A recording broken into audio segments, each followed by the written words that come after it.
mom had balls, she'd be my dad. So that's just how it goes. Tell him to go fuck himself. You gotta be out of your fucking mind to ask me for that. What are you, nuts? Your aunt has balls? One of the players basically just said, fuck Mario. I've always loved him, but I gotta be honest with the media. Welcome back, everybody, to the Nevin Shapiro Fan Club Experience. I'm back with Nevin Shapiro, and today is our exclusive Fan Questions Only Part 2. We took down all your questions that you guys wrote into us, and if you're following and you're subscribing to us, you hit the page and you made the question. So thank you guys for subscribing and liking. Please click that subscribe button before the video starts, and let's get into the action. All right, Nevin, so the first question is from ATLS_finest. He writes, what's the craziest thing a recruit has ever asked you for? A brand new Mercedes, which I thought was a little bit ridiculous because this is going back, of course, 15 to 20 years. Yeah. So this wasn't the NIL landscape. I didn't pay recruits to come to the University of Miami anyway, which is a fallacy that many people may have speculated about. I just took care of the guys once they wanted to be here. There was enticement on my behalf to solicit their recruitment to come to play for the U, but that wasn't. I didn't pay kids to come here. And what year, approximately, do you remember the year that the kid asked you for that Mercedes? Yeah, it was 2003. Wow. Yeah, So I remember exactly. How much was a Mercedes going for in 03? Do you remember? Well, he didn't specify the brand, the model rather. Okay. So my response to him was, comical. Are we like on a G-rated program where I can like say? You can say whatever you want. Yeah, no, I told him to go fuck himself. You gotta be out of your fucking mind to ask me for that. What are you, nuts? Yeah. He was a running back, by the way. I think that people get it twisted, with that, is that you were taking care of them as far as like dinners and paying for like their kids if they needed clothes and obviously partying and stuff. I was a fixer, man. Yeah. I was a sugar daddy of sorts, but I did it out of love. There was no angle. All right, the next one we have is from Christopher Kahn -WI2YH. You probably know him, I think. Maybe. Sounds familiar. Just based on his question, you might know him. When Shaq came in the league and lived in your villa, what's something crazy he wouldn't want you to tell us?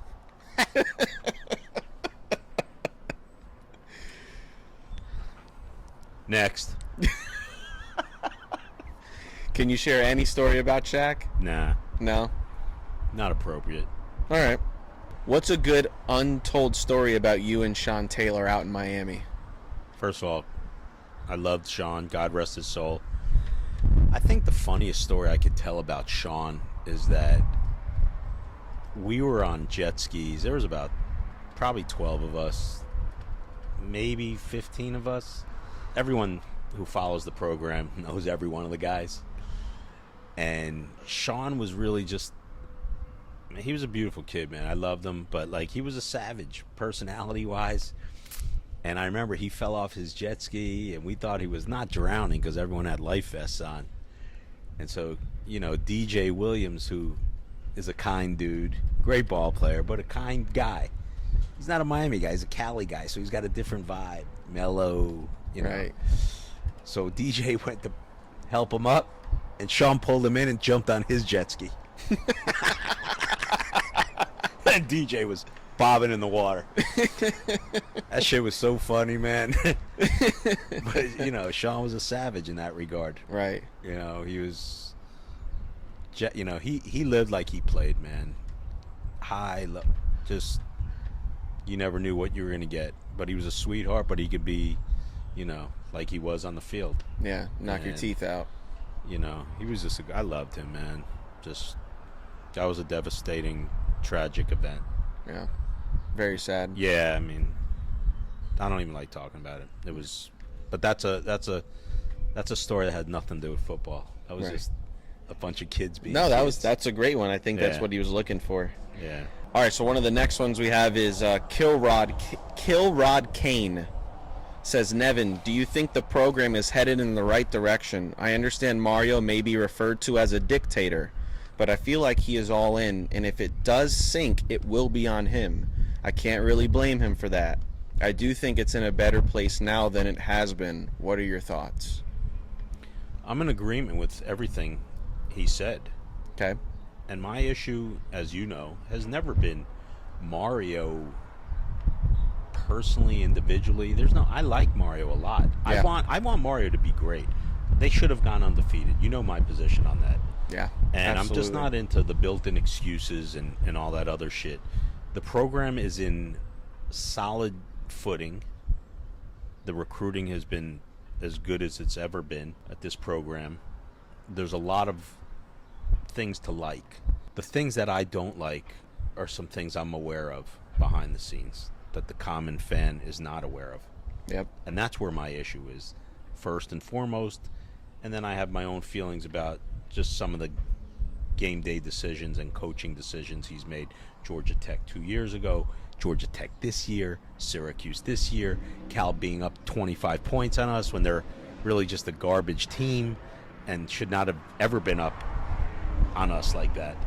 So my feelings towards Mario really don't have anything to do with Kilrod Kane's assessment. I agree with his statement, but it's some of the things that I'm familiar with and I'm aware of that I don't know personally being there. I just know that through what's shared with me firsthand, as you also know and have heard the same things I've heard. Absolutely. And we try to keep it, surface level, because we're not here to bash anybody. No, I want them to win a lot of games and win a national title. Like, that's it. Yeah. Whatever my situation, and I don't want to keep prefacing it by saying my old scandal and whatever took place.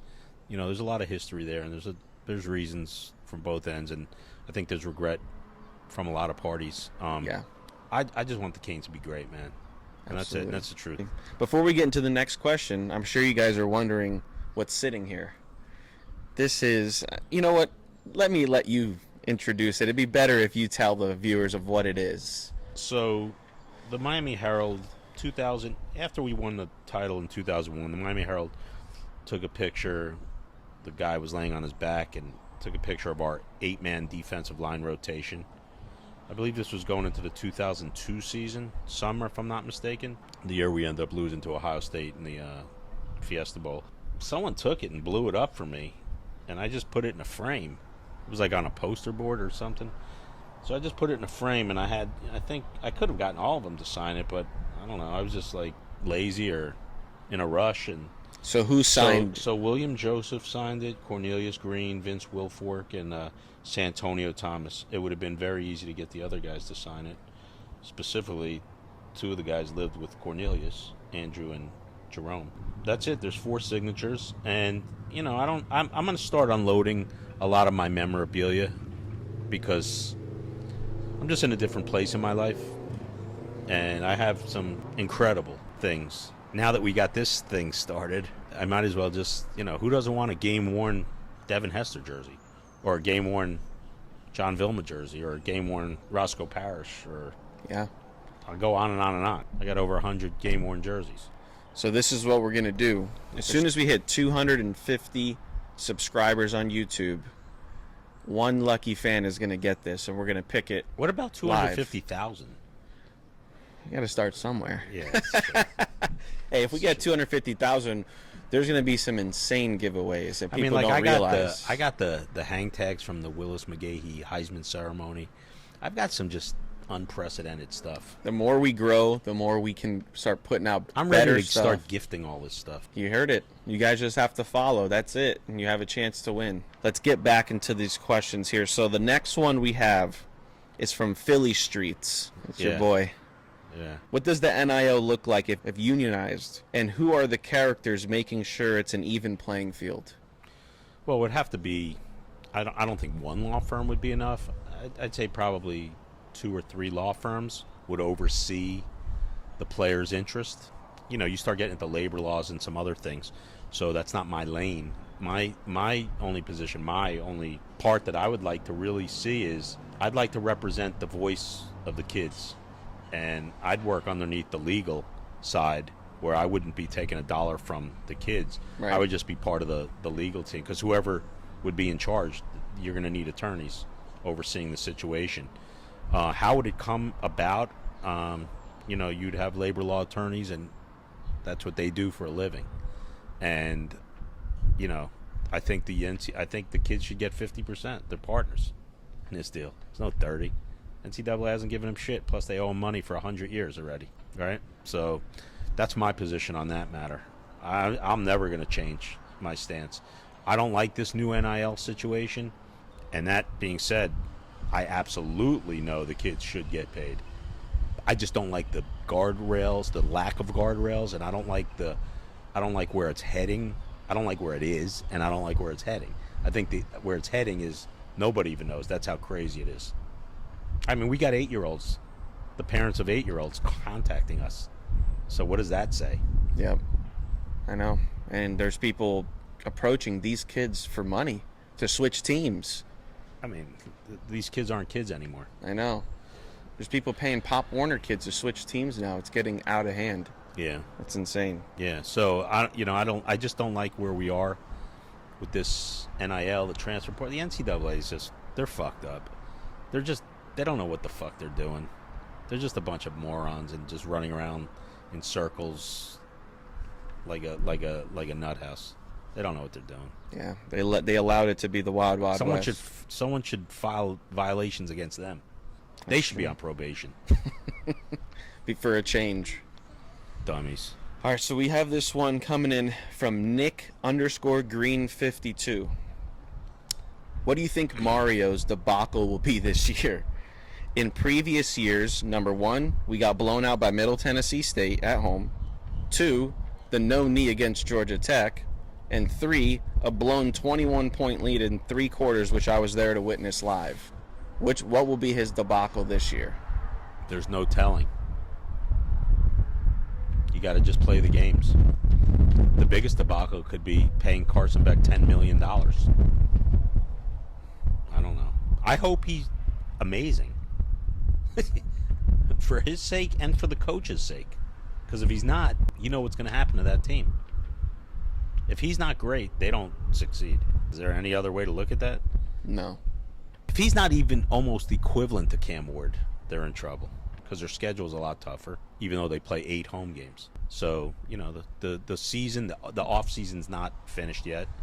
There's still another wave of transfer portal, correct? Yes, in April. There'll be another wave. So I don't think Miami's done with moves. And from what I'm told, I don't think they're done losing guys. Okay. Yep. Including coaches. That's what we've been hearing for sure. Yeah. So I'm going to do a host question here. I have 2 host questions. The first one would be, the team has significantly dropped in talent, especially on the offensive side of the ball, from last year to this year. Do you think that Mario will be able to coach lesser talent and win more games? Before I respond to that, I have to address, I don't know if there's lesser talent. Okay. I wouldn't say that. There's less experienced talent, but I don't think they're lacking talent. I think Mark Fletcher's an NFL running back. I think Jordan Lyle's got potential to be an NFL running back. This kid Gerard Pringle coming in looks the part. He still has to play, right? We've seen that before with a number of guys. Yeah. The kid Lorenzo Lingard was a good example. Yeah. 5-star coming in Then from went Orlando. to Florida. Bounced all over. Yeah. Never amounted to anything. But from a running back standpoint, I think they're fairly solid. I really like Mark Fletcher a lot. From the receivers, they're young dogs. Yep. You got to get your chance. Everyone starts somewhere. That's why there's a big issue with regards to the receivers coach commentary. From what I'm told, Kevin Beard absolutely wanted to play the younger guys. That wasn't his decision. That was a Shannon Dawson decision. And that's why they were very top-heavy, albeit Horton, Restrepo, George. Incredible years, all 3 of them. But they left no reps for the guys behind them. Which can hurt them going forward. That gets to your question. Yeah. Do I think Mario can coach with less? I don't think he's coaching with less. I think he's got a lot of talent. So that's my answer to that question. Yeah. All things being equal, if he had 3 stars in the cupboard, not 4 and 5 stars, I don't know. what we see, or what I see a lot on the page, is like people are like, "Oh, Mario, look at the roster that Mario just had. How could it get any better? You had a generational quarterback. Now you have Carson Beck, who knows? You've improved a little bit on the secondary. Also a question mark on if these guys are any good that he's getting. How is it going to improve when you just had one of the best teams we've had in 20 years?" So that's that's why I added that. I don't dog Mario for personal reasons. You know, you're not going to be perfect. Only one team wins a title. Yeah. So everyone else loses other than one team. But you just can't make excuses. They just should have been they should have been in the playoffs, and they should have been, in my opinion, in the final. Yeah. Based on the road they would have had. Yep. And anything less was just the failure of a season. And so I don't want to keep beating that horse to death for whoever may be watching us. And I don't listen to any other Miami commentary. I don't read it. I don't check out guys' podcast. I don't care. Like, you know where we're getting our information from. I don't care. Like, right. I just go on the facts and the eye test. This is what I see. You know, if you keep making mistakes and you don't correct the mistakes, then you're just an idiot. You know, it went from taking a knee against Georgia Tech. No one's perfect. You know, mistakes happen. But you just see the same behavior and patterns. And that's why when everyone says, is the U back, the U's never coming back to what that was. Ever. Even if they went undefeated, it's never going to be what that was. It's their own style and flavor. It's a new world. This Yeah. is a whole new world order, man. And when Miami stops losing to teams like Georgia Techs and the Louisvilles and those type teams, NC States, in the middle of the pack type ACC teams, that's when I'll say Miami's where they should be. Until then, I just can't say that. And I won't. And I think if you're a realistic Miami fan and you look in the mirror and you say there's no way that we deserve the spot, I believe that Syracuse game was the first playoff game of the season for us. That game had every implication. And that it gets wasn't you in the even ACC. and it wasn't even a big game. And like, you had, that's what there were big stakes, but it wasn't a big game. Yep. We were favored by 12 points. If you think Las Vegas is far off, you're crazy. They know what the games should be. Mm-hmm. That's why they set a number. Mm-hmm. They were a 2-touchdown favorite on the road, which means if they played in Miami, they would have been favored by 17. Yep. So they're at least 3 scores better than Syracuse on paper. I was at that game, and we only had 3 quarters to hold a 21-point lead. That tells you everything you need to know. And look at the tells lead you they everything had, you need man. to know. They could have just run the ball. And there's nothing that team could have done to stop it. No, with Damian Martinez and Mark Fletcher just pounding them. So who's making the calls? Is it the offense coordinator, or is it the head coach who's got to be like, yo, what are you doing? Yeah. Like, that's your authority. Step in. Yep. That's my opinion. Moving forward, like, I don't think we need to talk a whole lot about what happened last year. I think everyone saw it. Mm-hmm. And let's hope for the best, but we still got 6 months, and a lot can happen between now and then. But at the end of the day, you got to play the games. Yep. He's going to be judged on. Listen, that first game, he's on a game-to-game evaluation. Becoming that way now. Well, it is. Yeah. He's on an August 31st to the first week of October evaluation. He's got 5 games. He better win 4 of them. I think he can get away with 1 loss. 2, not acceptable. Especially 4 of those games, or 3 of them are at home. Notre Dame, Florida, you're in your at 4th home. year. Florida State on the road, coming off a 2-10 season. Never a pushover, obviously. They've owned us over the course of my absence. I just think he's got like 5 weeks is going to be his short order. That's it. And if that rope's going to get really short, if they lose that first game, whether it's deserved or not. Momentum. You know how this fan base gets. And to be honest, for the amount of money they're paying him, they have every right to be pissed. He's in his 4th year. These are all his guys. Listen. These are all his guys. He's done a great job recruiting. Yep. He's had other resources that have helped that situation as well. But he gets credit for being the recruiter he has been since he's been here, for sure. It's his deal. Perform or you get what you get. All right, this is the final question, non-Miami question. Host question, my question. If you didn't go to prison for 10 years, where do you think you would be today? In the south of France. Is that for real or a joke? No, that's for real. South of France? Yeah. I don't know, I'm not following. I'd be chilling. Be Okay. over. Yeah. But if my mom had balls, she'd be my dad. So that's just how it goes. My aunt had balls, she'd be my uncle, yeah. Your aunt has balls? I said if my aunt had balls, Oh. she'd be my uncle. I was going to say. That's a scientific. Yeah, that'd be quite an Novelty. interesting. Yeah. Yeah. I hope people enjoy it because it's real, it's honest, and really, we're getting information that others don't get. We sit down with guys who can't say things, so we have to. Oh, they're dying to. They really But want these guys to. like to instigate. They know. do. They know I'll say it though. That's why they say it. They use you as the mouthpiece. I They love know. They know. I love it. We know each other. We Yeah. understand each other. They want it. They can't ruin what they got going on, and we get it. They got a lot of exclusivity with Miami. I really would love and- to share with you like 2 or 3 of the comments I got this week, but I'm not even going to do that unless the fan, whoever watches this thing, unless they really press you to have me drop some noise. But I mean, I've heard some comments from guys that have been at the highest mountain of professional football. All right, how about this? And their commentary is not favorable. You know it. Yeah. How about we do this?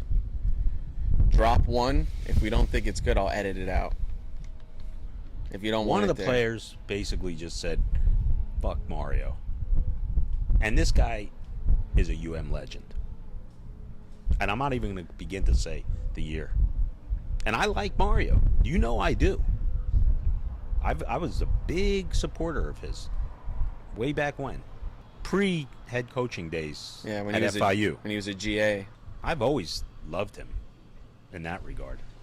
But I got to be honest with the media. I'm part of the media now, I think, right? We're getting there. Yeah. People, we appreciate all your comments, man. You guys are really. People are like, man, we're waiting for the next episode, and it's becoming a saga. So I it's, mean, look, you know, man, if and you it's guys want me awesome. to get into TV novellas about my own life, man, I'm happy. Yeah. I don't care. Yeah. I'll tell you anything. As bad as it is or as great as it is. I'm not going to put anyone out there individually and embarrass them, or I'll embarrass myself, and I'm self-deprecating in that regard, but, I don't take this whole prison thing serious. I never should have went.